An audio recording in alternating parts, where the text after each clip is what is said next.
dengan Allah itu nomor satu itu syukur. Syukur itu di atas takwa. Di Quran itu ada fattaqullaha la'allakum tashkurun. Jadi takwa itu supaya ke derajat syukur.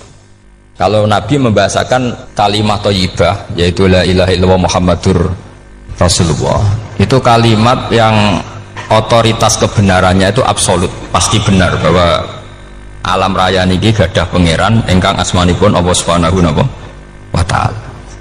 Tapi pengamalan niku, pengamalan la ilaha illallah itu harus ditalkin, diajarkan oleh orang yang spesialis ya, orang yang benar-benar mempunyai maslak.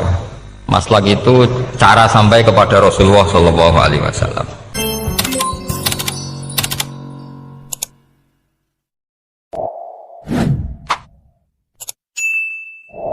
Bismillahirrahmanirrahim. Alhamdulillahirabbil alamin. Wassalatu wassalamu ala asyrafil mursalin sayyidina Muhammadin wa ala alihi washabbihi ajmain. Amma ba'du. Dengan Allah itu nomor satu itu syukur. Syukur itu di atas takwa. Di Quran itu ada fattaqullaha la'allakum tashkurun. Jadi takwa itu supaya ke derajat syukur. Kalau Nabi membahasakan kalimat thayyibah yaitu la ilaha illallah Muhammadur Rasulullah, itu kalimat yang otoritas kebenarannya itu absolut, pasti benar bahwa alam raya niki gadah pangeran ingkang asmanipun Allah Subhanahu wa taala.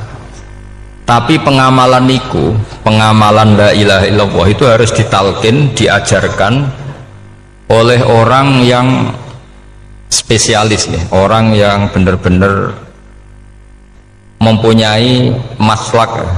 Maslak itu cara sampai kepada Rasulullah Shallallahu Alaihi Wasallam. Kalau tersemut ketika Mbah Mun sering ngendikan ihdinas siratal mustaqim siratal ladzina an'amta 'alaihim. Terus uniknya di surat Fatihah itu, ya Allah tunjukkan kami ke jalan yang benar. Itu bukan siratoka jalan jenengan, tapi siratal ladzina an'amta 'alaihim. Saya masih ingat betul ketika Mbah Mun ngendikan Allah itu mboten saged ditiru. Wong Allah mboten dahar, mboten ngombe, mboten tidur. Sing saged ditiru niku nggih padha-padha manusa, sehingga disebut ihdinas siratal mustaqim siratal ladzina. Maka dalam disiplin ilmu sanad itu sampai ada kalimat ekstrim, man ta'allama bila syekhin fasehuhu setan. Itu tidak main-main ya. Artinya ketika orang lain menuduh dunia kiai katanya terlalu kayak kerajaan kecil, santri tidak pernah ngeritik, itu keliru. Sebetulnya memang aturan ilmu itu diantaranya untuk ilmu agama itu harus pakai apa? Sanad. Bukti ini apa? Ihdinas siratal mustaqim siratal ladzina an'amta 'alaihim. Jadi untuk mengikuti jalan Allah niku harus mengikuti jalannya orang-orang yang telah engkau beri nikmat. Telah itu artinya finish. Finish itu artinya sudah meninggal. Saya masih ingat betul kalimatnya Mbah Mun, kalau kamu mengikuti orang, kalau ingin kebenarannya permanen, ya yang sudah meninggal. Sepotongan-potongan soleh dadakan ngeten kan nggak meyakinkan. Pas ngaji gayanya kayak wong soleh, engkau mulai kumat meneh, soleh meneh, kumat meneh, itu kan nggak meyakinkan. Istighfar gini nangis, karek nonton dangdut gini nyesal. Terus apa ya, nggak jelas no? Terus gak kasil maksiat ya nyesal, gak kasil toat ya nyesal. Itu nanti ikut partai wa akharuna atarafu bidunubihim kholatu amalan sholihah wa akharuna wa sayyi'ah. Jadi orang-orang zaman akhir itu nyampur aduk antara kebaikan dan keburukan. Kayak sampean sering sholat saf awal itu ya baik, tapi ya nak sombongi. Maksudnya nak sombongi kowe iku sapa wani kok ngarep. Maksudnya itu ya ribet kan. Makanya ada wali jadi wali itu karena kalau sholat itu di belakang. Alasannya aku izin mbek pangeran sawane kok ngarep. Jadi ilmu itu macam-macam. Bapak Rian sering dawuh, nak ana wong istiqomah ngimami masjid itu ya apik. Tapi nak keseringan ya perkarane ambisi mau digenti. Jadi istiqomah itu nak keterusan itu ya dadi ambisi. Mulane gak jelas ngimami masjid terus istiqomah apa mau. Artinya apa? Hidup ini nggak jelas. Justru nggak jelas itu bagus karena ketok menusane, napa? ketok manusia. Sehingga dalam ilmu fikih itu lucu. Lo cerita wali-wali top Abdullah bin Umar niku semadzhab dengan Abdullah bin Abbas. Mboten seneng urip teng tanah haram. Ketika banyak ulama, banyak sahabat seneng hidup di tanah haram, alasannya sholat di tanah haram itu seperti 1000 napa? Sholat. Tapi yang dipikir beliau bukan sholatnya, maksiat di tanah haram juga lipatannya sama. Maka rumahnya Abdullah bin Umar itu pas ning perbatasan. Nak sholat di bojone ning tanah haram, nak tukaran metu. Jadi ono area tukaran itu dikondisikan steril, jadi masyhur itu. Jadi beliau nak lagi mesra mbek bojone wiridan teng tanah haram, nak tukaran metu sik. Baru tukaran secara meyakinkan karena sehingga kita di Indonesia sebenarnya punya sisi yang luar biasa karena kita tidak maksiat di tanah haram. Jadi bisa saja kita ini orang keren karena tidak pernah maksiat di tanah haram. Walaupun saya nggak tahu kaji atau umroh tambah keren karena nggak pernah maksiat di. Karena banyak juga orang yang nangis di Masjid Haram jebule ngenes. Samu naki sing elek bojoku tok. Roh wong Turki wayu, wong Pakistan wayu. Bareng roh bojone elek wireng pesek. Terus nangis, ya Allah, samu naki sing elek kok bojoku tok. Nah, berhubung wayah haji dikira itu religius, napa? Akhirnya sing wedok gak terima. Samu naki ganteng kabeh sing elek kowe tok. Makanya di haji itu pangeran nyindir faman faradha fihinnal hajja fala rafatha wala fusuqa wala jidala fil hajj. Itu pakai fi ku ing dalem. Jadi potensi maksiat kalau kaji itu fi. Justru pas haji itu pas potensi maksiat. Wong tenggene matof niku nggon tawaf niku. Terus masyaallah wong ayu ki pirang-pirang, wong ganteng ki pirang-pirang. Terus mari geger, mergo rebutan ngambung hajar macam-macam. Jadi pulau suwon ijtihad, dia napa ijtihad itu harus kita dengar. Jadi di antara mazhabnya ulama, termasuk Abdullah bin Abbas itu nempat di Taif. Taif itu dari Mekah 3 jam. Alasannya nggak ingin kalau terjadi apa-apa di tanah napa haram. Kita tahu Ibnu Abbas itu mengalami konflik politik dengan Abdullah bin Zubair. Itu ekstrim betul konflik berdua beliau. Akhirnya beliau milih di tanah haram. Wis tukaran-tukaran lah nak raning tanah. Maksudnya gremeng, bukan tukaran bacaan gremeng lah, gremeng sidik nara ning Masjid Haram. Artinya jangan kira orang di Indonesia terus ndak hebat, ya hebat, punya sisi nggak maksiat di tanah haram. Ya misalnya sholat kok ngarep nang Masjid Haram, jebule salate ya Allah sini wong. Wis kok ngarep paling afdol, jebule paling keliru coba. Mulai takbir yo keliru plus seudon. Haji Indonesia nu nak sofa walu niate rada elek. Sudah sih mau coba bismillah tau ora tau tak go ngarep gitu. Menurut kalau yang kesekian kali ditanya gitu. Jadi niate kok ngarep kepen ngetes sudah sih mau coba bismillah tau ora. Lho ngape wape salat atau wape seudon. Bantah-bantah. Aku krungu dhewe tau kok ngarep pancen ra maca. Sing kok guri ora maca tapi lonton ora caku kok ngarep ya kepen krungu nyatane ora. Jadi kok ngarep. Terus kedua niate iku balapan ngambung Hajar Aswad. Jadi sholatnya kok ngarep. Sekali salam langsung melayu ngambung Hajar Aswad. Ibu niat api niat elek roh. Tapi tidak semua yang di sofa walu niatnya baik.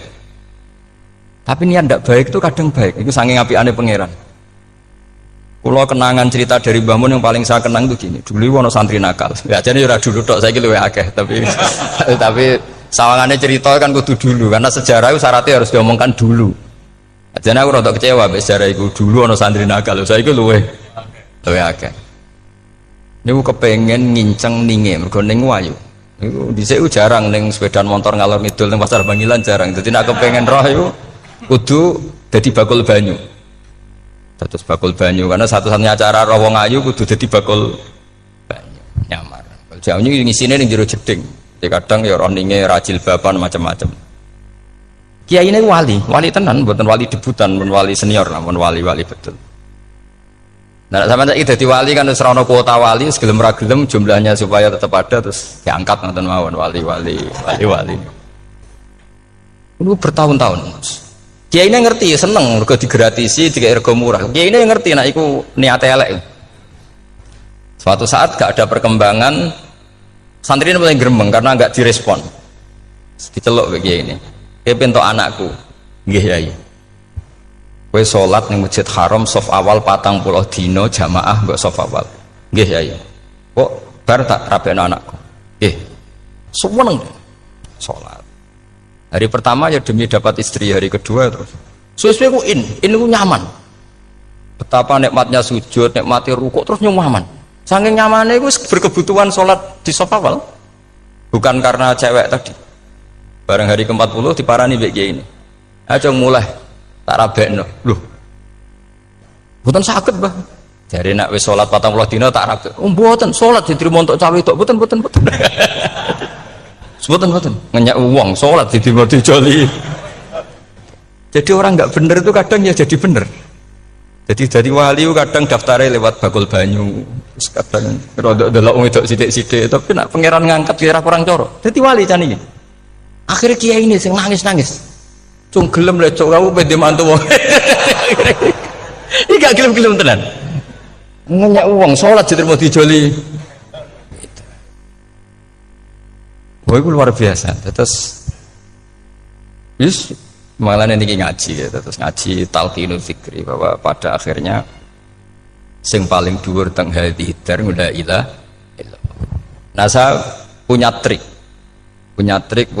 cara untuk sampean supaya la ilaha illallahnya itu sah dan meyakinkan. Nah, cara hakim itu sah dan kitab yang sering dibaca Mbah Mun diantaranya untuk kalimat itu kitab Zadul Ma'ad. Iku nak nerangno la ilaha illallah niku luar biasa. Itu kitab kesayangannya Sayyid Abdul Al-Haddad. Beliau ngendikan di antara kitab kesukaan beliau selain Ihya itu kitab Zadul Ma'ad. Itu beliau kalau ngendikan bihadihi, maksudnya bihadil kalimah ussisatis samawati wal ardu. Jadi langit bumi dibikin. Jadi beliau mulai berpikir pertama gini, surga dibikin dengan segala kemewahannya itu bagi yang tasdik liman saddaqa bila ilaha illallah wa liman amana bila ilaha illallah. Neraka yang dibikin sebegitu ekstrim sampai anak wong dicemplung ngenteni 70 tahun lagi ceblok. Wah, itu serah kebayang carane gawe. Entakno bego kan itu. Jadi barang nak diceblokno ning neraka itu cebloke tok ngisor ngenteni pinten? 70 tahun. Makanya kemungkinan keluar dari neraka itu kecil. Agak untuk syafaat itu kecil. Wong wis iso kebayang kan? Itu pun diciptakan untuk yang menolak dalil. Jadi surga dibikin ya lihadil kalimah, neraka dibikin juga lihadil kalimah. Jadi hadil kalimah itu mizan, ini ukuran. Yang nerima masuk surga, yang menolak masuk neraka. Hisab juga gitu, ada hisab itu ya karena kalimat la ilaha illallah. Orang kafir itu nanti tidak dihisab. Nah cara Ibnul Qayyim, kados iki ngoten. Ulaikal ladzina kafaru bi ayatina rabbihim wa liqaihi fahabitat a'maluhum fala nuqimu lahum yaumal qiyamati wasna. Ya lucu tuh, masuk Fir'aun dihisab. Kan sekarang rokok kan, jadi hisab itu nanti itu yang nggak jelas-jelas. Makanya sama berhati-hati itu potensi dihisab. Jadi yang jelas itu ada hisab. Masuk kaji Nabi dihisab kan tidak mungkin. Nabi Ibrahim masuk dihisab. Fir'aun masuk karena yang jelas surganya tidak dihisab, yang jelas nerakanya juga nggak dihisab. Dan nak sing pengajian jo teko, dangdutan jo teko lah ini yang ini yang itu. Ya itu hisab itu. Dulu biskop ya bayar, mlebu masjid ya bayar. Gimana ada biskop 10.000, nak nih masjid 2.000. Itu ya hisab itu nanti. Jadi orang kafir yang karuan kafirnya itu istilah Quran fala nuqimu lahum yaumal qiyamati wasna. Nah, artinya ada hisab juga tolak ukurnya la ilaha illallah. Terus wa bihadil kalimah bu isatir rasul. Karena kalimat ini rasul diutus untuk melatih la ilaha illallah. Jadi kalimat ini luar biasa. Tapi setelah jadi tahlil terus yang mau coba ngantuk terus jumlahnya kakean kan terus akhirnya gak sakral. Akhirnya lewat di komentar suwi temen. Pemenang nak sing mimpin tahlil wong tuwek terkenal suwi lagi tahlil dipimpin Mbah niki sing mburi mesti sambat wah suwi mesti. itu kriminal kita, itu kesalahan kita. Kalimat yang harusnya jadi tolok ukur surga neraka itu ukurannya kalimat itu. Kemudian kita nganggap kalimat itu sebagai kalimat yang apa prop. Iku aja sampai ya. Makanya kalau suwon sing mimpin tahlil aja suwi-suwi lah. Bismillahirrahmanirrahim ping 3 hadir terus bar. Niku semua ijazatnya hanya 3 kali. Itu kok dadi pirang-pirang niku. Tapi nak la ilaha illallah tolong gak hadir ya tak baleni neh dadi 6. Kok gak hadir? Jebule ping 1000 pun ndak hadir lah ini yang masalah. Kula waca ndak ini supaya sampean ngerti kalimat itu menjadi kualitasnya bagus ndak itu karena cara pandang. Itu tadi kalau sampean mikir surga dibikin semewah itu dengan fasilitas bidadari secantik itu, semuanya kelas A, itu ya bagi yang menerima la ilaha illallah. Neraka dibikin se ekstrim itu juga bagi yang nolak. Jadi ini kalimat pembeda, makanya kalimat haqqin 'alaiha nahya wa 'alaiha namu. Wa biha tu wa 'alaiha. Ijazah kene usume usum. Wa biha ta wa 'alaiha. Tren ini kene wa 'alaiha ta wa biha. Wa biha nu pas wa 'alaiha. Enggak yang di sini umumnya. 'Alaiha nahya wa 'alaiha namut. Wa 'alaiha ta wa biha. Wa 'alaiha ta wa biha. Oh berarti orang jelas prinsipnya, gak jelas. Gak jelas. Jadi kula suwun Mbah Mun sepuh-sepuh niku fi akhiri hayati nu sering maos talqinu dzikri. Karena memang beliau ingin di akhir hayatnya juga kita semua nanti di akhir hayatnya semuanya min ahli la ilaha illallah Muhammadur Rasulullah. Dan itu dimulai dari sesuatu yang sangat-sangat ilmiah. Yaitu tadi dimulai kenapa surga dibikin untuk sing iman la ilaha illallah. Kenapa neraka dibikin untuk yang menolak la ilaha illallah. Kemudian Rasul diutus untuk melatih la ilaha illallah. Nanti ada azab ya karena menolak la ilaha illallah. Ada maghfirah karena yang terima la ilaha illallah. Makanya istighfar, kalau cara oleh istihad, niku istighfar itu setelah la ilaha illallah cara kula oleh istihad. Di beberapa Indonesia itu thariqah punya istighfar dulu baru la ilaha illallah. Tapi banyak ulama yang berpendapat dibalik. La ilaha illallah dulu baru. Karena istighfar itu didengar Allah itu setelah tauhidnya benar. Ini cara madzhabnya Abul Hasan apa? Asyadzili, yaitu fa'lam annahu la ilaha illallah baru wastaghfir li dzambika ai li hadil kalimah. Karena orang bisa dimaafkan itu berdasar kalimat la ilaha illallah. Misalnya begini ya. Orang kafir itu kafir terus sampai 70 tahun. Sekali melafatkan la ilaha illallah itu yughfar lahum ma qad salaf. Jadi kullil ladzina kafaru iyantahu yughfar lahum ma qad salaf. Artinya orang kafir itu belum pernah tahlil, belum pernah istighosahan.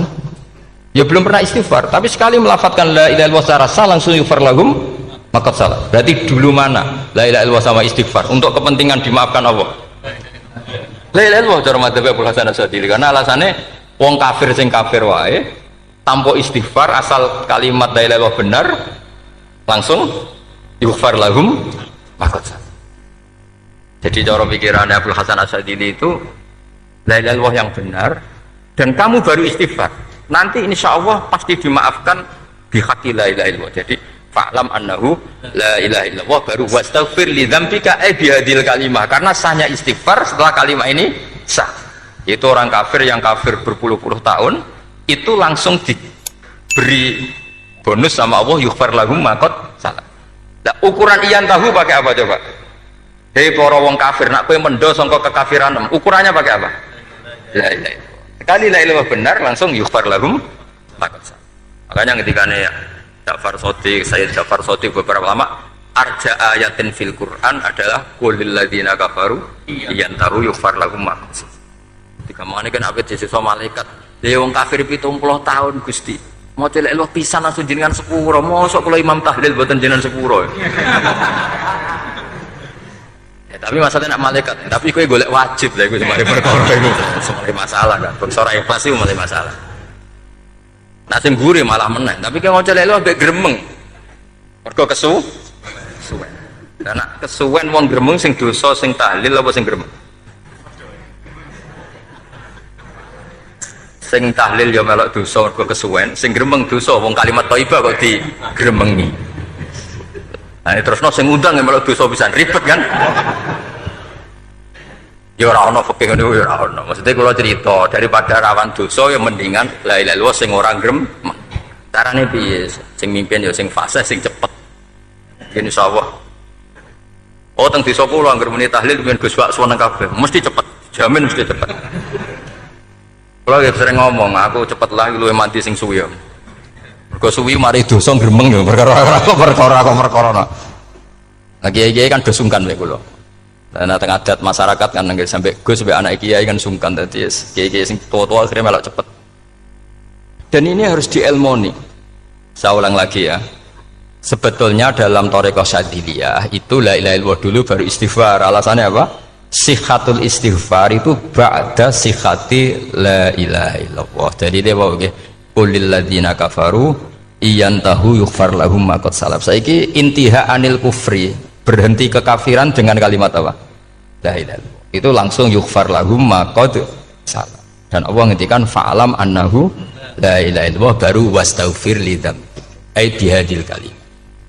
Artinya gini, bisa saja istighfar kita itu tidak didengar Allah karena tauhid kita tidak pernah benar. Mau ngelafat notok tapi tauhidnya tidak benar. Maka terus dibutuhkan latihan-latihan dari ahlul ilmi, misalnya kayak Imam Sanusi, kayak Imam Asy'ari, itu pelatihan-pelatihan la ilaha illallah dengan pemaknaan yang luar biasa. Misalnya begini, ambil saja la ilaha illallah itu dengan makna seperti ini. Tidak ada sesuatu yang maujud kecuali disebabkan oleh yang super maujud. Alam raya ini, langit bumi ini kadung berstatus maujud. Kan nggak mungkin yang maujud diciptakan yang tiada. Nak ngono mau hadhil maujudat khalaqaha wajibul wujud. Lah wajibul wujud ini yang bernama Allah Subhanahu wa ta'ala. Maka kualitas Anda iman tuh lebih tinggi. Selama ini kan enggak. Orang no pangeran kecuali Allah. Terus Allah itu yang siapa? Ya Allah yang siapa itu harus kamu berani mensifati. Allah belum pernah menceritakan dirinya di Quran kecuali beliau dia mensifati zatnya. Saya adalah sing khalaqas samawati wal arda misalnya. Saya adalah zat yang begini. Karena itu dengan cara itu bisa dikenali. Ya, dengan cara itu bisa dikenali. Makanya Allah itu harus kita kenali, yaitu lewat ma'rifatullah. Ibadah tertinggi adalah ma'rifatullah. Ya caranya ma'rifat tadi dimulai. Gak mungkin alam raya ini kemudian diciptakan oleh al-adam, sesuatu yang tidak ada. Pasti yang namanya maujudat diciptakan yang maujud. Karena maujud ini maujud pencipta harus super. Lah super itu bahasa Arabnya wajibul wujud. Karena pencipta harus awal. Gak mungkin Fir'aun itu Tuhan lahirnya di bumi, berarti dulu buminya ketimbang Fir'aunnya. Tuhan-Tuhan yang lain juga begitu, masa dulu buminya ketimbang Tuhannya. Makanya Allah pasti Tuhan betul karena bersifat awal, bersifat qadim. Nah kalau kamu mulai latihan gitu, iman kamu itu bil bayyinah. Dan syaratnya iman yang benar adalah bil bayyinah. Bayyinah itu jelas welo-welo. Makanya semua nabi memaklumatkan diri, qul inni ala bayyinatim mir rabbi. Lam yakunil ladzina kafaru min ahlil kitab wal musyrikin munfakina hatta ta'tiyahumul bayyinah. Jadi kamu harus punya otoritatif kebenaran sing sampai welo-welo itu layak balus syakka wal irtiyab, sudah agak bisa ragu lagi. Nah saya khawatir kalau kita sudah tidak ngaji seperti ini, la ilaha illallah itu mau rutinitas. Pemenang nak kasiat ribet meneng. Nak diwaca 1000 kasiat ini, nak diwaca 2000 kasiat. Wah itu ngawur lagi. Saya itu kemarin ketemu banyak orang pintar lah di Jogja. Itu saya cerita, mereka tanya saya, Gus kenapa engkau jarang berdoa? Saya bilang saya itu sering berdoa, cuma mungkin Anda tidak tahu kata saya. Doa itu syaratnya harus setelah sihhatil iman, imannya itu benar. Dulu ketika Gerwani itu kampanye komunis itu gitu, anak-anak kecil disuruh memejamkan mata, ayo kamu minta permen sama Tuhan. Ternyata nggak dapat permen, suruh memejamkan mata lagi, coba minta sama bu guru, terus dikasih apa? Permen. Oh berarti yang ada bu guru bukan Tuhan. Artinya apa? Kalau umat Islam ini Islam ini kamu jual dengan doa, kemudian doa dipakai tolok ukur Islam bener apa enggak, habis kamu. Banyak orang ingin jadi Kapolri, jadi gubernur, jadi apa, seundang orang-orang kondungo. Terus nyangoni akeh gak mandi, mesti dihujat deh. Dan sing dongo yang ngerti nak ramandi, potongan wong seneng duit itu kan insya Allah ramandi lah kan kira-kira gitu. Jadi korbannya itu Islam kalau terus menerus doa yang dipakai apa? Transaksi. Maka doa itu nomor 2 atau 3, nomor 1 itu ya iman tadi, ma'rifatullah itu nomor 1. Bukan doa, karena kalau doa dijadikan nomor 1 takutnya itu dipakai ukuran. Makanya ketika orang kafir minta sama Nabi, minta itu ya bahasa Arabnya doa. Untuk mengubah Mekah jadi begini, untuk mengubah Mekah jadi makmur, jadi ada sungainya, roh. Nabi gak mau. Padahal Nabi kalau doa pasti mustajab apa enggak? Tapi andikan itu diturutin, maka ukuran iman selalu pakai doa. Dan itu bahaya jangka panjang, karena Nabi pirsa pengganti beliau-beliau kamu-kamu yang nanti doanya tidak mandi, itu bahaya, itu tidak prospek cara hitung-hitungan. Iya nak zaman Nabi donga mesti mati. Nak ketika era sampean dia nak kiai tenan Pak, kalau donga ana sugih, nak ora sugih kira kiai kan ribet. Mungkin dhewe kiai ora sugih kan ribet kan. Maka kita sebagai ulama itu punya hitung-hitungan. Nah beda dengan pakai ma'rifatullah. Misalnya begini, ini contoh paling gampang. Orang kafir itu dulu mengukur kebenaran Muhammad, mereka tentu manggilnya Muhammad. Muhammad, kalau kamu mengklaim bahwa orang mati bisa hidup lagi, coba mbah-mbah kamu yang sudah mati bangunkan. Kalau bisa berarti kamu benar, kalau ndak ya ndak. Pertanyaannya itu yang faktu bi abaina in kuntum apa? Sodikin. Pertanyaannya, mengukur kebenaran dengan cara itu yang bikin standar siapa? Nah, Nabi itu sempat terdesak karena itu dipakai ukuran. Tapi kalau pakai ilmu mantek, jawabannya lebih gampang. Mengukur kebenaran dengan cara itu versi siapa? Versi saya. Kamu benar itu kalau bisa membangkitkan orang mati. Terus dari Nabi, ya kalau versi kamu ya kamu yang membangkitkan, nanti ditanya bareng-bareng. Loh ini kan kita seperti itu kan, kita sering. Artinya apa? Islam ini yang bisa mengawal hanya ilmu. Doa itu nomor 2, yang bisa mengawal Islam hanya fa'lam, harus ilmu annahu la ilaha illallah. Ketika orang kafir lo tanya, Muhammad kalau kamu Rasul betul, fasayir jibala Makkah, jibalu Mekah kamu jalankan kemudian jadi emas. Dan orang-orang yang mati bangkitkan, kemudian kita tanya, adinuka hakun amla, agamamu benar apa enggak? Nabi andikan minta kira-kira dituruti Allah apa enggak? Pasti dituruti. Tapi masalahnya, masa menunggu itu? Masa Allah menjadi Tuhan nunggu itu? Allah selalu Tuhan baik orang percaya atau tidak. Makanya Allah tidak mau nuruti, karena itu jadi problem jangka panjang. Iya kalau Nabi mustajab doanya, ketus era umatnya seperti ini. Sing kiai ini bendino dalail ora mesti mandi dongane. Wis sing tirakat lah ora mesti mandi dongane. Nak bab donga niku wis padha wae lah. Misalnya mesti mandi, nak wong waras mesti dinggo donga husnul khotimah, ora dinggo golek sugih, itu mesti amatir. Lah masalahnya nak dinggo husnul khotimah bagi mereka yang kedonyan ya gak ngefek, dianggap tidak prospek. Panjang kan? Makanya itu pinternya Nabi, nomor 1 itu al ilmu, fa'lam annahu la ilaha illallah. Lagi wastaghfir li dzambi.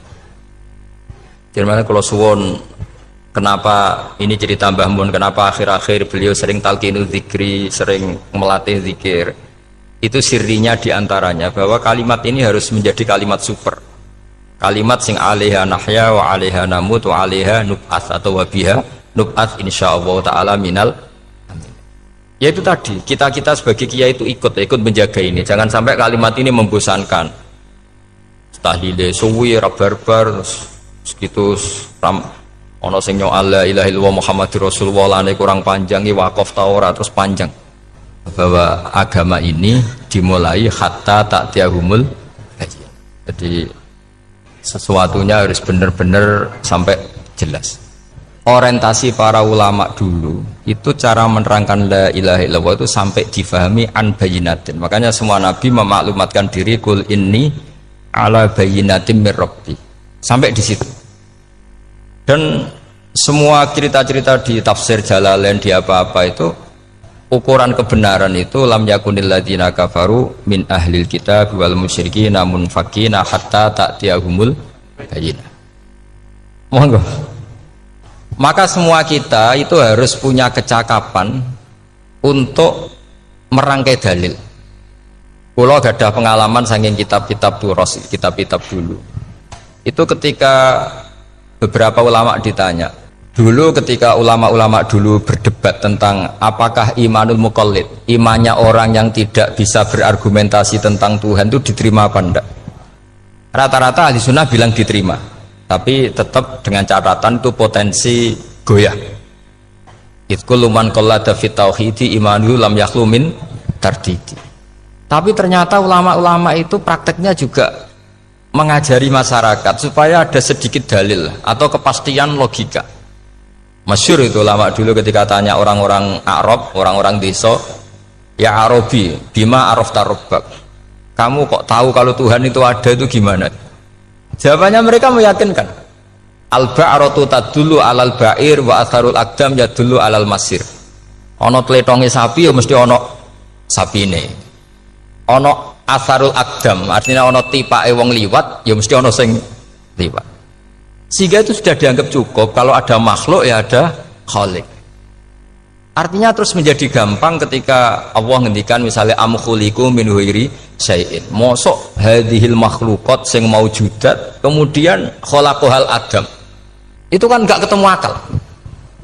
Maka termasuk kekaguman saya sama kitab Fathul Bari sarahnya Bukhari itu ngendikane wa hadza sing inda ahlil mantak yusamma iltidzadzan aqliyan, bahwa agama ini harus ada kenyamanan secara akal.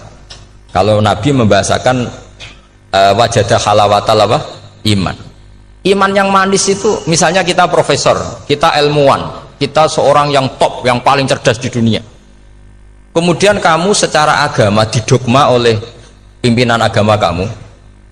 Kebetulan pimpinan agama kamu misalnya komunis.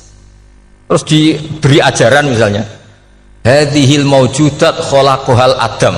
Yang maujud ini diciptakan ketiadaan. Kan mungkin profesor lah mesti stres. Piye wong Adam kok ciri utama ketiadaan ya layu asiru saya tidak ngefek.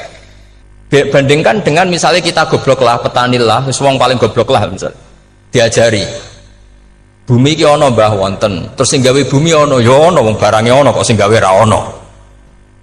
Lebih gampang. Lah itu cara Fathul Bari hadaddin itu mudah sekali, sahlah qoriba. Kalau dalam baca Said Abdul Al-Haddad itu hadil kalimah sahlah qoriba.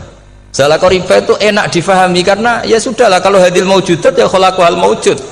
Berhubung maujud ini maujud khaliq ya wajibul wujud, kira-kira maujud super lah atau kausa prima atau apa.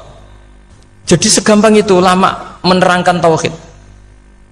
Nah khawatir saya kalau penjelasan seperti ini sudah hilang terus wow, wong takok kasihate nak maca sakmene paket ngene, nak sakmene paket ngene. Lah nak ramadi terus mental. Judul la ilaha illallah ya ngobos. Nah ini kan jadi tersangka. Makanya saya tadi bilang, saya berkali-kali saya belajar tauhid, belajar ilmu mantek, itu kepentingan saya hanya satu, supaya orang familiar dengan logika la ilaha illallah. Itu tadi mulai yang pelatihan kelas ringan, yaitu tadi al-ba'ratu tadullu alal ba'ir wa asarul aqdam yadullu alal masir, sampai pelatihan yang agak berat, tapi sebenarnya tidak berat-berat banget. Karena tadi am khuliqu min ghairi syai'in. Masa kalian semua yang sebegini hebat maujudat kemudian kamu disebabkan oleh sesuatu yang tiada. Iku mbok sampean profesor lah iku ora iso logika, wong barang ra ono kok nyebabno. Al-aqdam ya dulu alal masir. Jadi ono teledong ya mesti ono sapine. Ono tipak tracakane tak kaki ya berarti ono sing barli. Artinya hadil alam ini atharun min athari kudrati. Kula suwun kula wau mun maca sanad talqinu dzikri dari Mbah Mun, dan saya berharap kita ini saling menopang. Makanya saya Gus Yofur itu sering belajar mantek sampai belajar usul fikih, karena nggak bisa kita tanpa ditopang ilmu-ilmu seperti itu, tidak bisa, karena banyak khurafat, banyak syubhat. Termasuk penumpang paling gampang adalah Anda berislam secara senang, secara ceria, supaya tidak kepikiran nyuwun sewu pindah agama atau pindah ke yang macam-macam. Makanya diantara rumusnya Islam itu raditu billahi robba. Raditu itu puas. Sampai cari di kamus, ridho itu puas, marem. Ojo mbok maca di pangeran Allah pah-pah. Makanya kalau berharap jenengan jangan sering berdoa, nanti gampang kecewa. Karena potensi tidak mandinya lebih tinggi gitu loh. Jadi pokoknya seneng pangeran. Pangeran ku sapa sing gawe langit bumi, sing ngekek oksigen ora usah bayar. Sing aku elek lah ya payu rabi. Nyifati pangeran sing wis terjadi. Ora usah bayangno. Wah aku jaluk jadi bupati ora jaluk sugih ribet. Lho kula kecelok wong alim mboten nate nyifat donga nemen-nemen. Sing wis kliwat e. Ngaku ya wong narukan nyatane payu rabi. Umume wong di mobil gue di mobil. Umume wong bingung ya sering melok bingung. Sudah sebetulnya. Lho kok sampean kok ora top ya coba. Wong melarat sekolah ya ora tamat, ya tetep oleh menghirup napa oksigen. Presiden seneng dadi presiden, kowe ngopi untuk utangan ya wis semeneng. Semula ra diusir bojo ya wis seneng. Sebenarnya seneng itu gampang. Mbok yo nyifati pangeran sing wis gampang-gampang lah kayak di Quran itu nyifati Allah itu alhamdulillah alladzi atamani wa saqoni aku melaratlah nyatane kelar mangan. Ya sudah yang gampang-gampang. Lah sampean ndak kakian donga ben sugih. Kula bolak-balik cerita kula nanti dilani wong elek. Rayu elek sowan kula. Kula kenangan terbaik saya dadi kiai gini. Gus kula dongakno dadi sugih. Tenane, Mbak. Nggih, tak critakno. Nak bojomu iku sugih. Sing pertama ditata apa? Omah Gus ya, omah ditata. Suwe-suwe mobil ditata Alphard. Terakhir sing dievaluasi ku sampeyan. Omah wis apik, mobil wis apik, sing elek apa? Bojomu iki sampean kena evaluasi. Iku wis mesti ya. Akhirnya Srasito. Jadi kalau nu nate bulit yang terbaik lah. Kenangan saya terbaik jadi kiai ini gini. Akhirnya, iya Gus. Kan gak mungkin. Omah suwapi, mobil suwapi. Coba yang kamu evaluasi apa tuh? Mulai artinya sudah lah, tidak usah kepengen itu dikurangi lah. Hubungan kita dengan Allah itu mensifati itu insya Allah pasti lebih indah. Ya misalnya kita Islam ya alhamdulillahilladzi hadana li hadza ma kunna linahtadiya laula. Sudah, tapi sekali sampean mikir, ustaz wong Islam yo mesti mlebu swarga. Oh, mesti kena was-wase setan tak jamin. Ustaz wangi salat yo mesti swarga. Tapi nak sampean alhamdulillahilladzi ja'alana minas sajidin wasyakirin aman. Maka alhamdulillah itu kalimat paling keren. Makanya da'wahum fiha subhanakallahumma wa tahiyyatuhum fiha salam wa akhiru da'wahum alhamdulillahirabbil alamin. Jadi pokoke ngoten.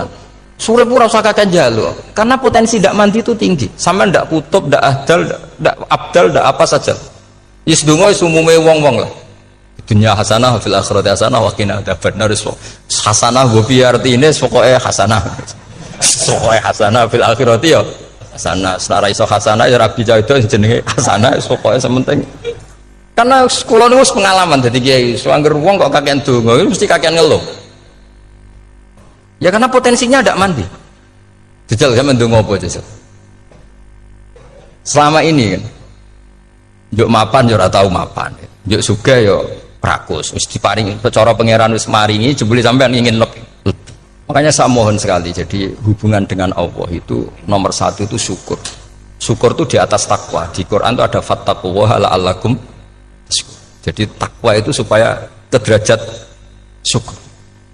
Karena tadi lah, cobalah dilatih. Saya pernah ngecek orang yang sekarang dugem menikmati maksiat dengan orang yang takwa mensyukuri tidak maksiat, itu nikmatnya itu masih tinggi nikmatnya orang yang syukur karena berhasil meninggalkan maksiat. Makanya kamu yang syukur bengi-bengi seradih duit ning kamar wudu sebariku ngelamun jujuk esok yes alhamdulillah gak maksiat. Kira usah bayangno terus tahajud qiyamul lail iku para habaib para ulama itu kira ramakome lah seperti itu. Terus ramakome. Tangi turu seradan tempire iku alhamdulillah. Pokoke sing gampang-gampang ya. Dan itu memang ajarannya Nabi. Jadi Nabi itu kalau bikin ajaran itu orang sing asbaha aminan fi sirbi sesuatu mu'afan fi badani indahu kutu yaumi faka'an nama khizat lahu dunya bi hadafiriha. Jadi bayangkan ini man asbaha aminan fi sirbi ngontrak ya ora diusir sing di omah, kumpul mertua ya ora diusir mertua, kumpul bojo ora diusir bojo, aminan fi sirbi mu'afan fi jasadis urip nak guyu do banter wis bengak-bengok indahu kutu yaumi dina iku iso mangan iki faka'an nama khizat lahu dunya bi hadafiriha. Anggap ae kowe itu sak donya. Lha wong paling sugih gawe kolam renang paling 100 meter persegi.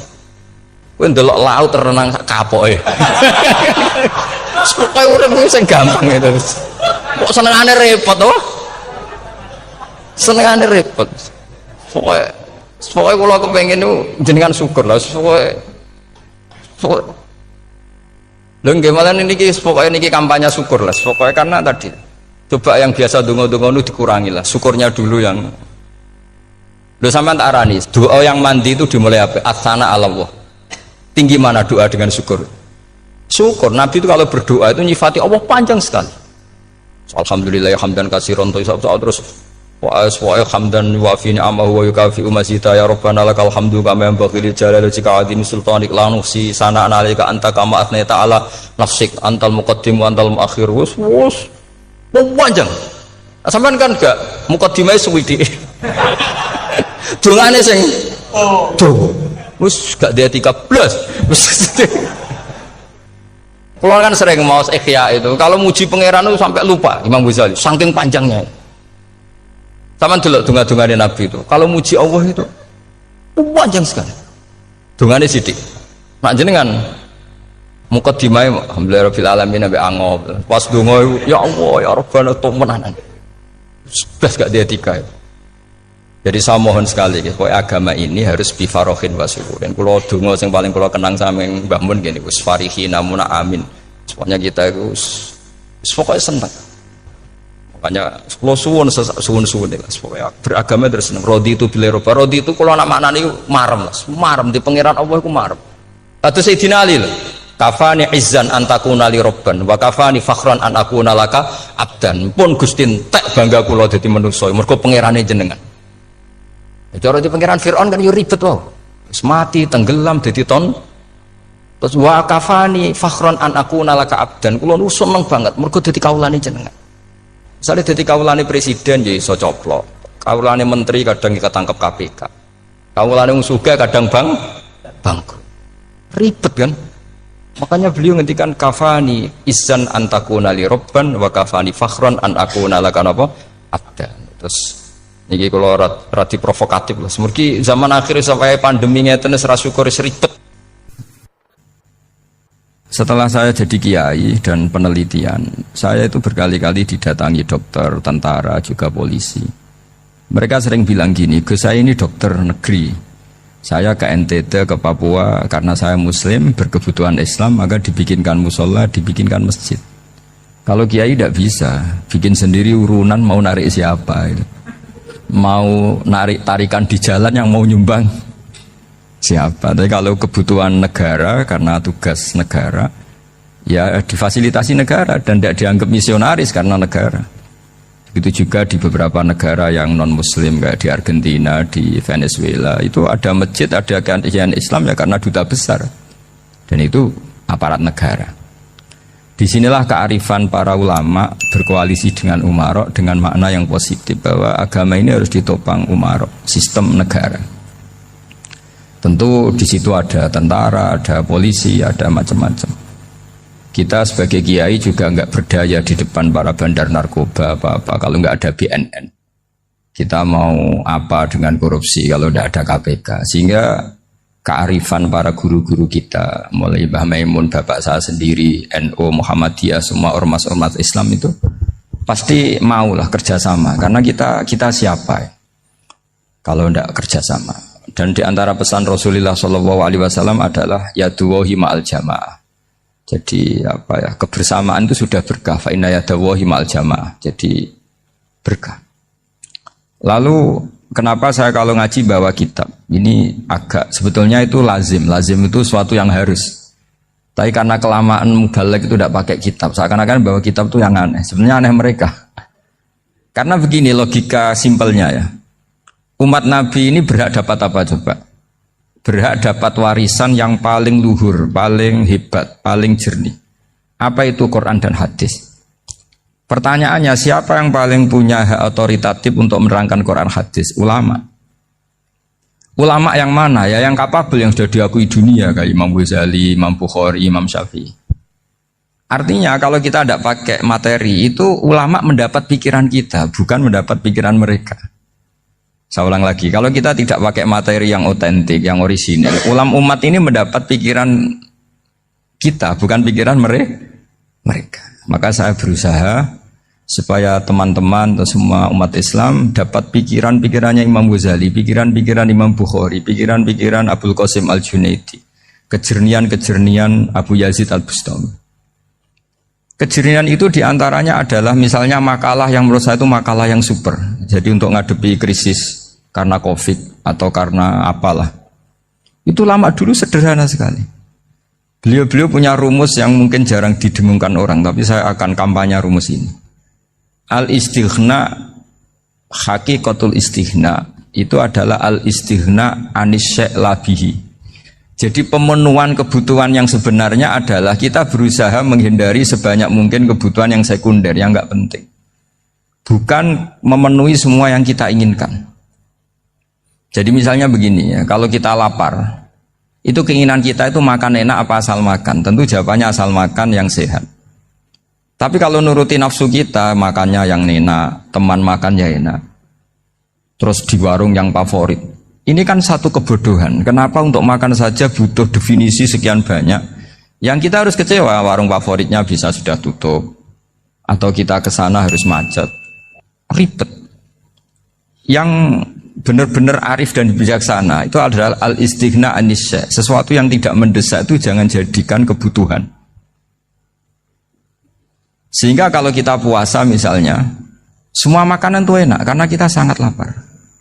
Sehingga Abul Qasim Al-Junaidi ketika ditanya, ma'idamu to'am, lauk makanan itu apa? Jawabannya lucu, alju, lapar. Kalau kamu lapar ya semuanya enak. Ini sudah mulai hilang. Kita bilang makan enak itu ya sate, ya gulai, ya pizza yang kita senang. Akhirnya apa? Untuk nikmati nikmatnya Allah itu kita jadi ribet. Apalagi yang orang-orang fasik harus ditemani perempuan yang tidak halal misalnya, atau harus ada ajudan, ribet. Nah pertanyaannya, orang yang ribet sama yang nggak ribet itu pinter mana? Pinter yang nggak ribet. Nah ini kearifan-kearifan yang mulai hilang. Lalu siapa yang bisa mewarisi itu? Ya ulama. Jadi ulama itu cara berpikir sebenarnya simple.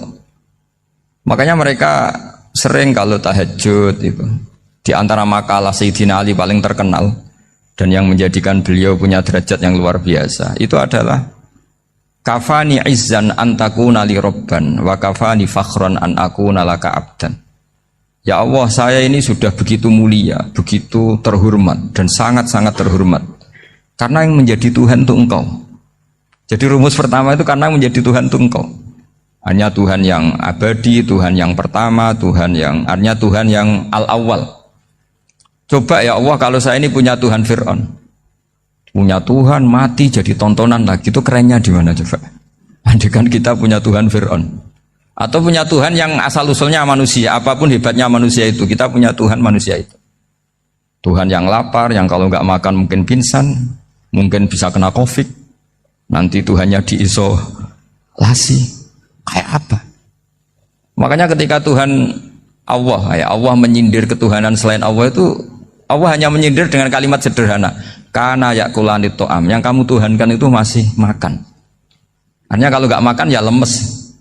Jadi lama-lama ada orang gini, alhamdulillah tadi Tuhan mampir ke saya, kelihatannya lapar, setelah tak kasih makan sehat lagi.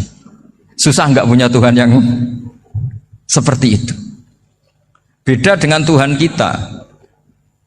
Tuhan yang nggak butuh makan, nggak butuh minum, al-qayyum, zat yang berdiri sendiri tanpa butuh yang lain. Al-awwal, sebelum ada langit bumi sudah ada Tuhan kita yaitu Allah. Bandingkan dengan Tuhan-Tuhan yang dipertuhan yang lain, yang adanya setelah bumi, misalnya Fir'aun dan sebagainya. Sehingga Sayyidina Ali pertama jadi kebanggaan apa? Kafani izzan antakuna li robban. Saya ini keren betul karena punya Tuhan yaitu Engkau. Tuhan yang lahul asma'ul husna, Tuhan yang semuanya punya kebaikan, punya keabadian, punya keagungan. Terus wa kafani fakhron an akuna laka abdan, dan saya bangga sekali karena saya menjadi hambamu. Kalau saya jadi hambanya Pak Rektor ribet kan? Sudah tak hormati ternyata nanti tidak rektor. Ya kan ribet kan? Terus pokoknya ribet. Jadi budaknya manusia itu ribet. Makanya ada seorang wali datang ke temannya yang jadi presiden atau jadi raja. Datang ke situ karena tidak punya uang, mau minta uang karena temannya raja. Setelah sampai sana ternyata temannya ini karena orang soleh pas berdoa, ya Allah saya minta ini, minta ini, minta ini. Terus si wali tadi pulang. Tanya, kenapa kamu pulang? Ternyata dia sama, masih minta-minta kayak saya. Jadi sederhana dia. Sama-sama minta kamu, minta zat yang kamu mintain katanya. Jadi dulu itu orang itu sebegitu dekat dengan Allah. Sehingga si raja ini terus ketemu wali tadi tanya, kenapa kamu menyepelekan saya padahal sekarang saya raja? Terus ditanya sama wali tadi, karena temannya, kalau kamu di padang pasir tidak bisa minum dan harus minum 1 gelas, dengan ongkos kamu harus mengasihkan semua kerajaan kamu demi minuman itu. Pilih mana, minuman apa tetap jadi raja? Ya saya milih bisa minum. Saya tidak raja tetap hidup, tapi kalau nggak minum mati. Bagaimana Anda bangga dengan satu kerajaan sing la yusawi kak samain, yang tidak sama dengan segelas air. Jadi artinya terus mereka melihat jadi raja itu ya biasa, jadi presiden biasa, jadi rektor biasa. Karena mereka biasa berlogika hakikatul izzah itu ya taqarrub ila Allah, yang benar-benar terhormat itu ya dekat dengan Allah. Begitu seterusnya mereka bikin paradok-paradok yang aneh, tapi itu menjadi pelajaran. Bapak saya Ki Nur Salim itu senang baca anekdot Nasiruddin Koja. Itu kalau bikin orang-orang aneh, itu dia datang ke satu pesta, pakai baju lusuh, pakai sarung lusuh atau celana lusuh, sama Sohibul Bait yang punya acara dibiarin. Setelah dibiarin dia pulang pakai jas, pakai dasi, pokoknya keren. Dihormatin, pakai alpat, pokoknya dihormatin. Silakan. Pas dia disuruh minum, minumannya itu disokkan saja ke sakunya. Jas, kamu harus minum yang banyak, karena kamu yang dihormati, bukan saya. Terus makanannya semuanya diletakkan di saku, ada ngapa? Ayo kamu makan yang banyak. Alpatnya juga gitu, dikasih sate apa? Ayo kamu makan yang banyak. Mereka tidak melihat saya, melihat kamu. Akhirnya orang satu pesta itu istighfar semua, berarti kita ini salah. Terus dia pidato, kenapa kamu ngomong gitu? Tadi saya datang, orangnya sama. Gara-gara beda pakaian, penghormatannya beda. Berarti yang berhak dapat makanan ini jasa ya, bukan saya.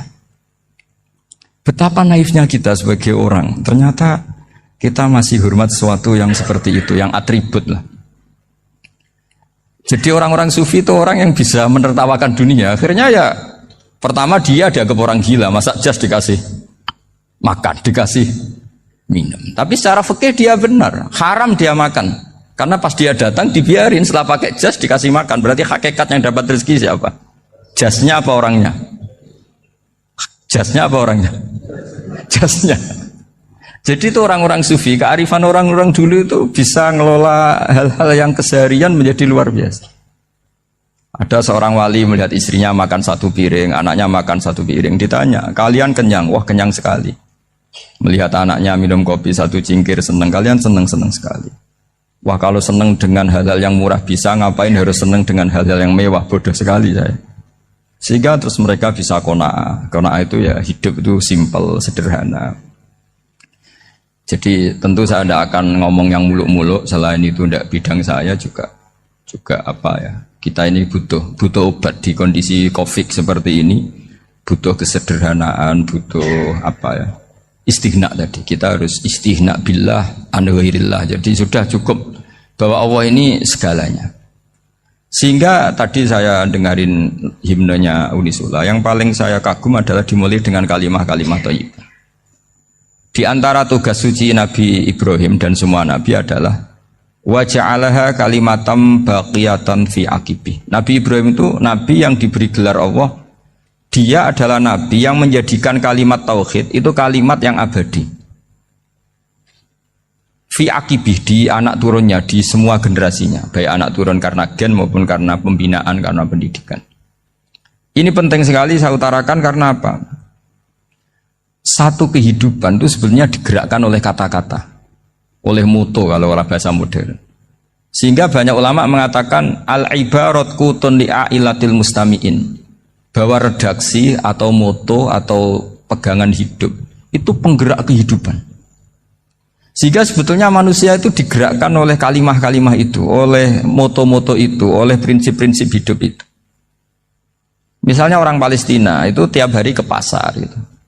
Mereka ke laut itu. Ditanya, kenapa tidak takut tembak Israel? Jawabannya lucu.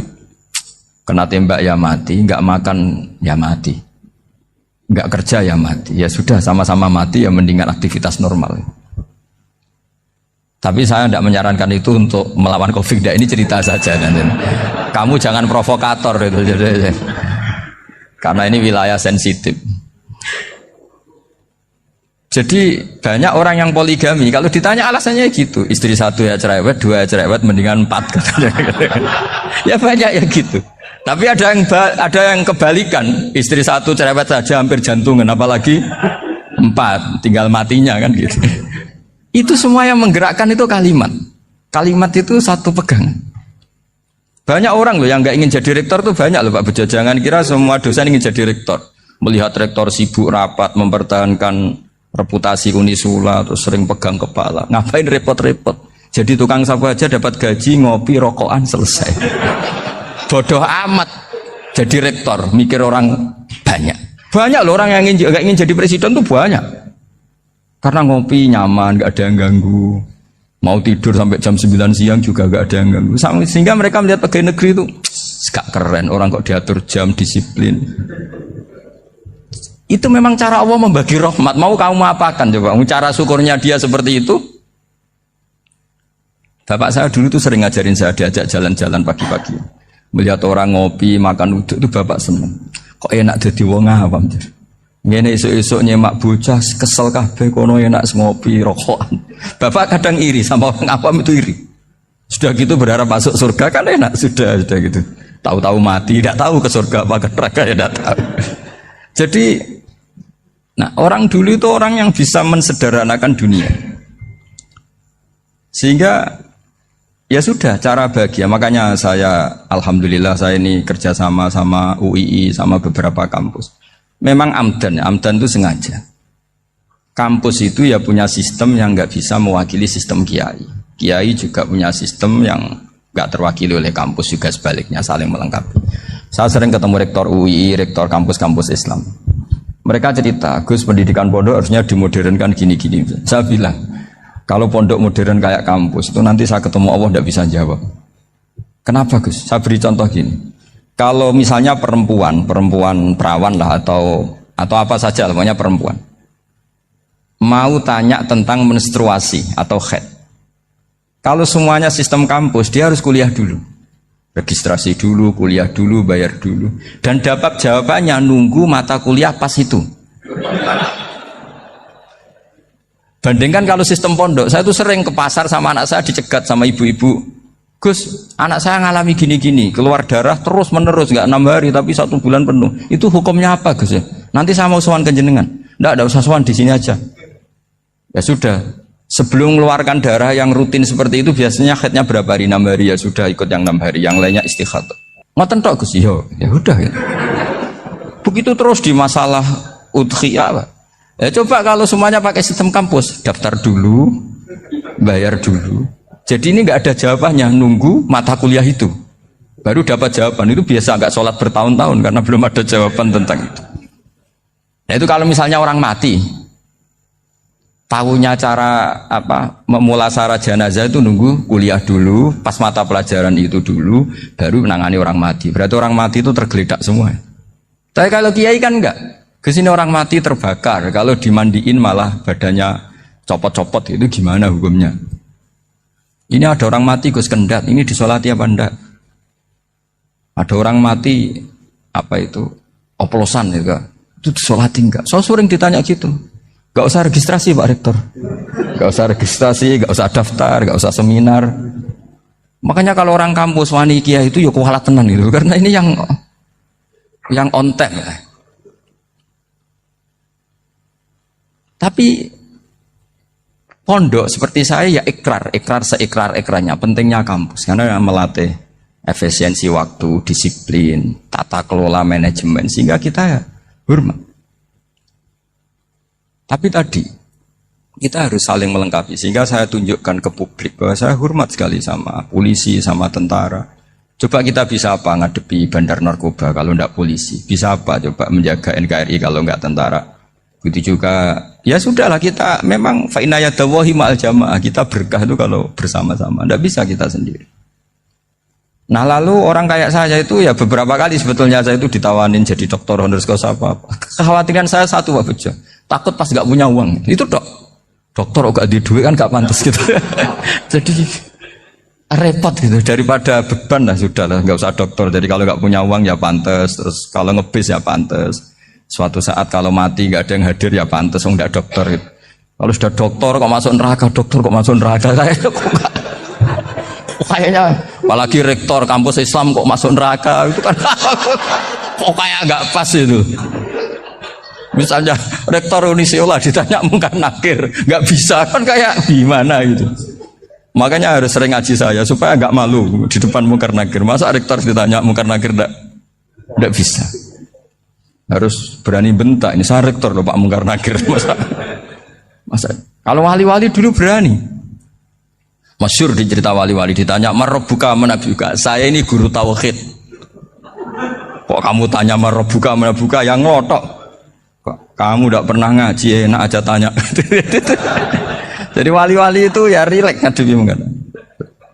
Saya yakin rileks wali di Bang Pak Rektor. Saya yakin itu. Karena wali itu lebih dekat Allah.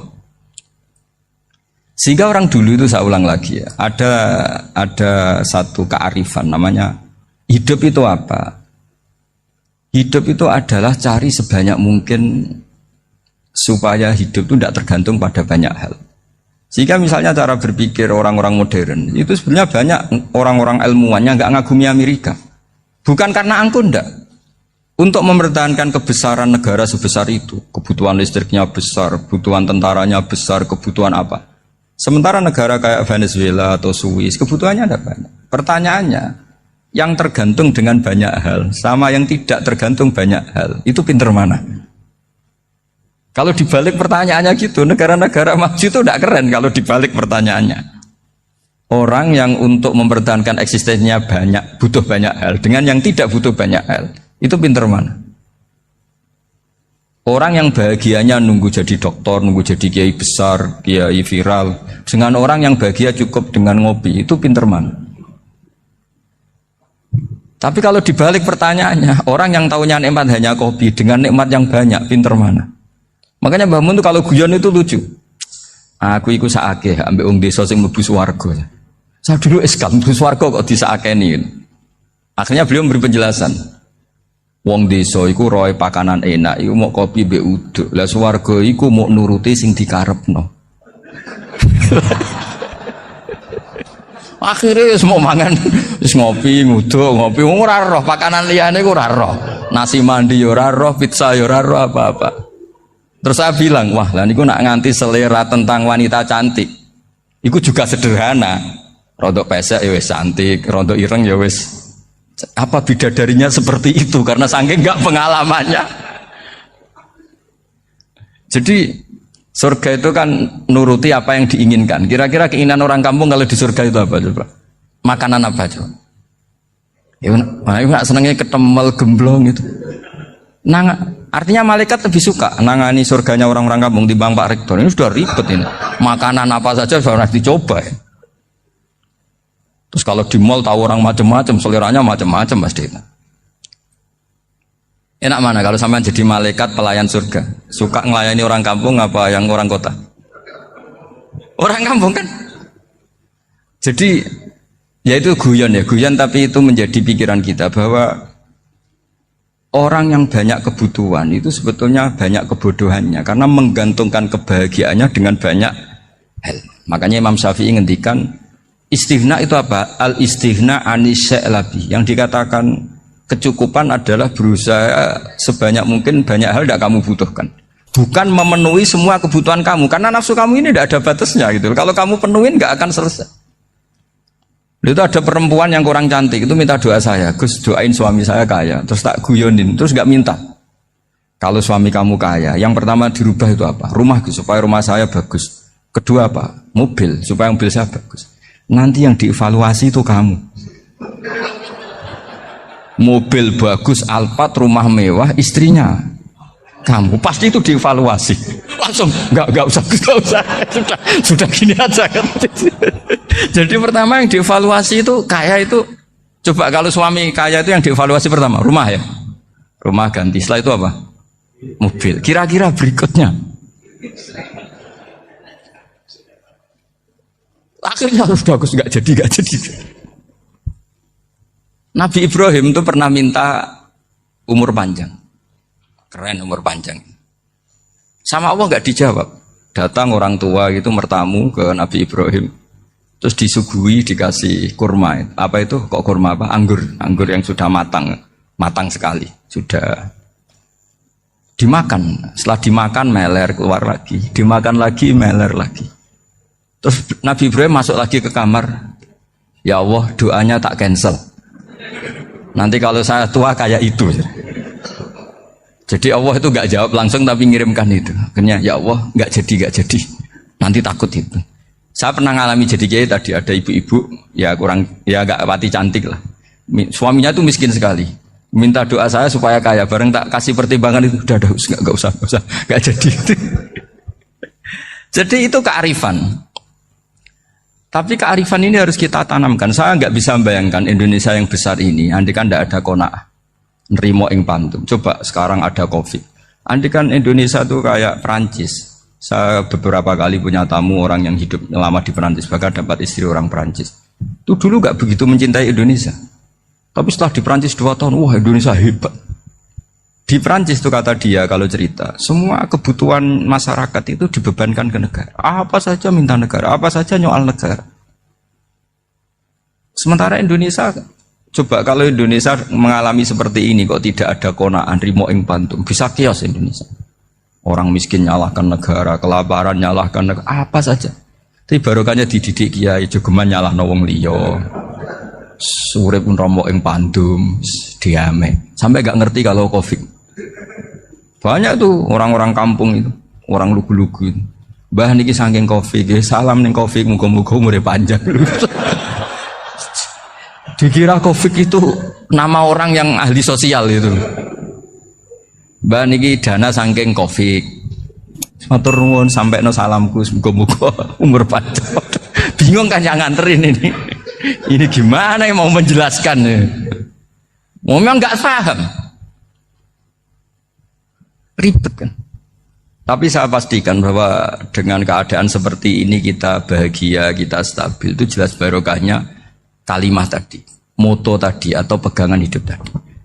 Makanya disebut al-ibarat qutun li'ailatil mustami'in, bahwa redaksi atau kata-kata atau pegangan atau filosofi hidup, apalah namanya itu adalah penyemangat. Penyemangat. Karena kata-kata ini memang luar biasa. Ketika sahabat perang demi kebenaran, zaman itu ya pasti benar karena yang dibela Nabi. Dulu itu kan enak zaman Nabi, yang dibela mesti benarnya, musuhnya mesti salahnya. Sehingga dulu itu memang harus tegas. Kalau sekarang mau tegas gimana? Yang kamu bela tidak mesti benar, musuhnya tidak mesti salah. Ribet kan kalau misalnya saya tukaran sama Pak Rektor, kamu mau bela mana kan bingung. Saya tidak mesti benar, saya tidak Nabi. Pak Rektor apalagi tidak mesti benar lagi kan? Ribet kan? Jadi kalau kita mau perang sekarang itu mau pede gimana? Enggak. Makanya banyak ulama sekarang tuh mau tegas tuh enggak berani karena ya banyak hal yang abu-abu lah wilayahnya. Misalnya pilihan presiden atau pilihan bupati, pilihan menteri. Kamu mati-matian bela itu, yang kamu bela tidak mesti benar, musuh kamu tidak mesti salah. Misalnya pilihan bupati, wah ini kabupaten ini baik kalau bupatinya ini, yang satu bilang ini, terus tim suksesnya kamu tanya, kamu yakin? Ya tidak juga. Lah kenapa semangat? Kan saya botohnya, paling alasannya ya itu aja, bukan yang lain. Beda dengan zaman Nabi, nabinya mesti benar, Abu Jahalnya mesti salah, kan enak aturan mainnya jelas. Singkat cerita dalam perang itu banyak sahabat yang ngalami luka, ngalami apa gitu. Kemudian curhat lah ke Nabi, ya Nabi gara-gara derekkan jenengan, ngikuti jenengan saya harus ngalami seperti ini. Ngiranya orang itu diapresiasi sama Allah keluarnya. Ternyata sama Allah gak diapresiasi. Malah diturunkan ayat intakunu ta'lamuna fa innahum ya'lamuna kama ta'lamun wa tarjuna minallah ma'ala yarjun. Kalau kamu sakit karena perang, orang-orang kafir itu ya sakit. Itu saja berani padahal demi kekafiran. Wa tarjuna minallah ma'ala yarjun. Padahal kamu punya nilai lebih yaitu berharap kepada Allah yang mereka tidak punya. Saya jadi kiai itu ya kadang mangkel. Karena yang benci ya benci, yang seneng itu ngel-ngel loh kayak Pak Bejo. Jadi semuanya ribet. Nah iya, yang benci ya ganggu, yang seneng ya ganggu, tambah nemen. Seribet. Tapi kalau sudah ingat bandar narkoba, mereka berhadapan dengan polisi, kadang ditembak karena kesalahannya terlalu fatal. Antar persaingan mereka juga bisa tembak-tembakan karena merebut pasar narkoba. Itu saja mereka berani. Kok kita yang jadi kiai kadang dicium tangannya, dihormati gak berani, hanya takut apa ya, musibah-musibah kecil lah, atau problem-problem kecil. Lah iya, kalau kita bandingannya gitu. Kalau kamu mau tahajud kedinginan, itu masih nanti dihisab Allah itu gitu. Maling ayam itu keluar malam-malam, hanya dapat ayam. Itu gak takut dingin. Ya gak takut digebuki masa. Kamu mau tahajud saja takut dingin. Makanya nanti hisabnya orang soleh itu nanti dijajarkan orang dolim. Terus diperbandingkan. Wah itu habis kamu kalau itu. Jadi misalnya Unisula mau rapat, tapi ini malam, kalau malam dingin nanti sama masuk angin. Wah anak-anak pang di perapatan aja berani kamu. Kalau sudah perbandingannya gitu tuh ribet kita nanti. Makanya itu kalimat itu moto atau filosofi hidup. Sehingga diulang lagi nasihat itu. Iyam saskum korhun fakodu masal koma korhum mislu. Kalau kamu kena luka, orang-orang yang nggak benar juga akan kena luka. Itu aja berani demi ketidakbenaran. Masa kamu demi kebenaran nggak berani? Akhirnya orang itu, ya itu kalimat, itu heroik. Makanya kita ini penting ya. Makanya tadi himne Unisula dimulai kalimat thayyibah. Karena kalimat ini yang menjaga kita kalimat ini. Misalnya tentang Tuhan. Kenapa orang Islam imannya kokoh seperti ini, termasuk yang sudah hidup di Amerika, di Australia, di mana-mana. Itu ya barokahnya ajaran atau barokahnya kalimah. Saya sebut kalimah saja pakai bahasa santri. Karena la ilaha illallah itu dalam tradisi santri disebut kalimatu haqqin alaiha nahya wa alaiha namut wa alaiha nub'ats. Ada yang riwayat wa biha nub'ats insyaallah taala minal aminin. Kenapa mereka di mana-mana meskipun sekolah di Amerika, di Australia, bahkan di Uni Soviet tetap mukmin? Itu barokahnya ajaran yang benar. Allah itu siapa? Tuhan. Tuhan itu sifat dasarnya apa? Awal. Dia harus wujud awal sebelum makhluk yang lain. Sehingga ketika ada negara yang maju, yang tertib, manajemennya tertib, masyarakatnya makmur, tapi punya Tuhan yang tidak seperti itu, tidak awal, itu sudah gak nyaman. Karena ndaklah keren Tuhan saya, karena Tuhan saya itu al-awwal, zat yang pertama. Tuhan saya keren lah, zat yang gak mati. Tuhan yang gak mati, yang gak pernah ngalami kematian. Sehingga tontonan atau yang dilihat kenikmatan-kenikmatan yang lain ini tidak mengubah dia pendirian tentang Tuhan. Karena mantapnya satu kalimat tadi, bahwa Tuhan itu ya harus satu, harus awal, harus tidak mati, tidak rusak, tidak ngalami apa-apa yang membahayakan. Sehingga ketika ditawarin Tuhan yang lain, meskipun menjanjikan secara finansial atau kemakmuran, mereka gak tertarik. Itu coba, itu barokahnya makmur apa barokahnya ajaran? Barokahnya ajaran. Sering negara Islam itu kalah makmur dengan mereka, tapi barokahnya ajaran ini tetap apa? Tetap Islam. Makanya Nabi Ibrahim, Nabi yang sukses bikin wa ja'alaha kalimatam baqiyatan fi aqibi. Sehingga kita ini bekti sama orang tua misalnya, itu ya karena ajaran. Suwargamu itu karek wong tuamu. Nak wong tuamu ridho, Allah ridho. Nak ora ridho, Allah ora ridho. Ridho wa fi ridhol walidain wa sakhatu wa sukhtu wa fi sakhatil. Sehingga ketika ada orang tua yang agak brengsek gitu, anak-anak tetap hormat. Punya orang tua yang miskin, yang sudah miskin, tukang tombok nomor, banyak kan di kampung gitu. Ya tetap hormat. Coba kalau dari awal kita ngajari orang tua kamu hormati ya, kalau baik, kalau tidak usah. Bisa geger Indonesia. Tapi barokahnya ajaran-ajaran itu Indonesia tertib karena ada ajaran.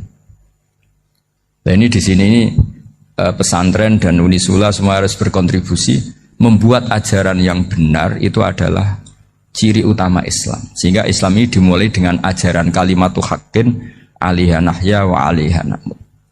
Sehingga kita tenang seperti ini. Saya ini termasuk kiai yang tenang. Meskipun kata orang banyak saya ini kiai besar, tapi termasuk kiai yang paling tenang.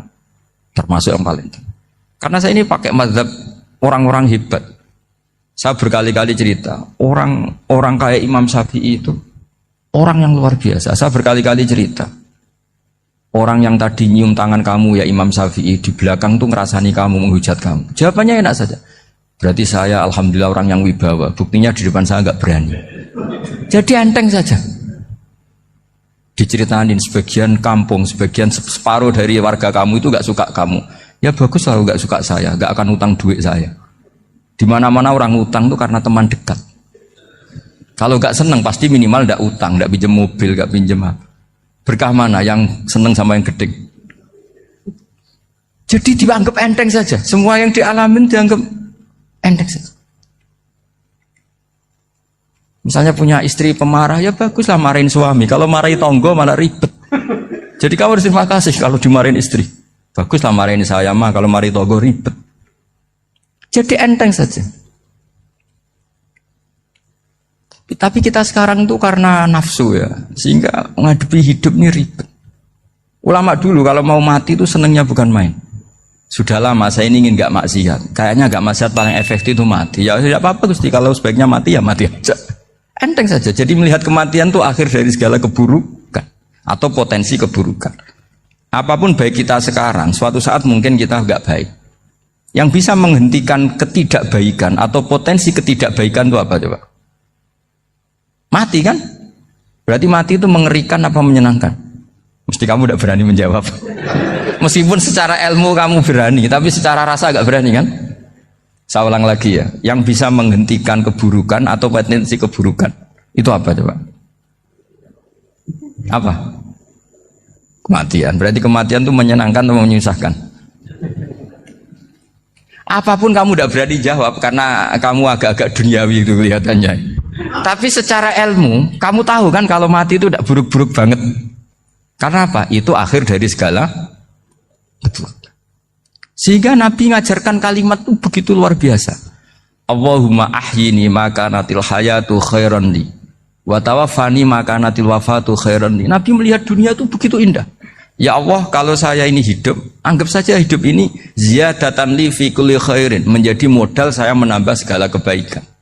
Jika suatu saat saya mati, anggap mawon rohatan li min kulli syarrin, itu akhir dari segala keburukan saya. Sehingga mati hidup ya baik karena di situ kita bisa berkontribusi beramal soleh. Mati juga baik karena mengakhiri segala keburukan. Nabi nate ngendikan lagi, ajaban li amril mu'mini inna amrahu kullahu khair. Orang mukmin itu mengagumkan, semuanya baik. In asobathu na'ma syakara fakana khairan lah. Kalau baru dapat nikmat, dia syukur, maka itu baik. Wa in asobatu dharra sabara, kalau dapat masalah mereka sabar, itu juga baik. Sehingga orang mukmin dua sisinya pasti baik. Itu juga kalimat, maksudnya moto atau pegangan hidup. Nah berikut ini saya beri contoh, ini kenangan saya, ini contoh terakhir. Masalah jadi orang terkenal maupun tidak. Di sini dicontohkan Imam Ghazali di halaman 367 di kitab saya 367, juznya 3 di kitab Ihya Ulumuddin. Di sini beliau cerita betapa untuk menjaga ikhlas sebaiknya orang itu tidak terkenal, tidak syuhrah, tidak terkenal. Oke, itu kita sepakat ya, karena kalau terkenal mungkin orang dipaksa publik dengan tanda kutip untuk selalu berbuat baik, tapi karena jaim lah, jaga image atau apa. Tapi ketika dibalik pertanyaannya, kamu rela yang terkenal itu orang nggak benar, sementara yang orang benar itu nggak terkenal. Lalu masyarakat taunya yang tidak benar. Kalau pertanyaannya dibalik gitu, orang baik wajib terkenal enggak? Kalau pertanyaannya dibalik seperti itu, dokter yang benar tidak terkenal, yang malpraktek terkenal. Kamu ingin kondisi seperti itu? Gak ingin kan? Kampus yang bagus nggak terkenal, kampus yang bagus nggak terkenal, yang nggak bagus. Nah, artinya apa? Gara-gara olah kata, olah pikiran, ini logika jadi rubah. Lagi-lagi apa? Jawaban itu ada di kata-kata sebetulnya. Makanya bab-bab seperti ini tidak usahlah kita berdebat, berpolemik. Sebaiknya orang itu humul, menutup diri, apa sebaiknya orang terkenal, itu nggak perlu seperti itu. Sudah terserah Tuhan saja. Makanya saya mulai dulu ngaji sampai sekarang itu ya tidak punya punya ikon tertentu atau punya website tertentu, enggak. Sudah terserah pangeran, sudah. Saya juga tidak sok suci materialistik atau enggak, ya tidak mikir saya. Bukan apa-apa ya, karena saya ini kiai, jadi biasa urusannya sama Allah, tidak sama makhluk. Jadi pusing kalau sama sarah-sarahnya makhluk itu pusing. Meskipun rektor kalau nasihati saya pasti tidak saya terima, itu tetap makhluk, itu sudah ada ngefek kalau saya itu sudah ada itu. Bukan karena saya sombong, ya memang makhluk betul gitu, bukan cuma nasibnya bejo aja, tapi makhluk tetap makhluk.